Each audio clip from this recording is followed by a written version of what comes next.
Walang klase, face-to-face classes sa ilang lugar sa bansa ngayong araw dahil sa bagyong Wilma.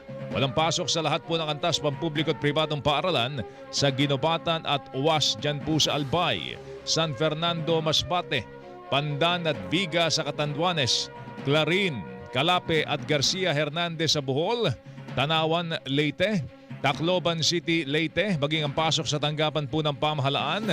Tomas Opus, Southern Leyte, maging pasok po sa tanggapan po ng pamahalaan. Bontoc, Southern Leyte.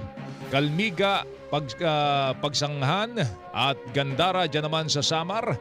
Northern Samar, Talisay City, Negros Occidental, Negros Oriental, Magsaysay, Misamis Oriental, Buwal-Buwal dyan sa Cebu.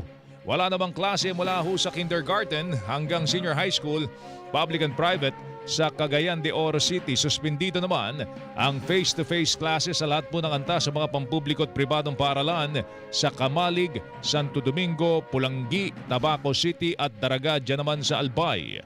Caramoran dyan po sa Catanduanes.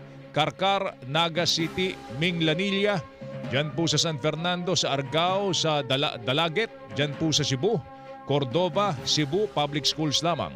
Wala rin pasok mula kindergarten hanggang senior high school, public at private sa Baras, Catanduanes.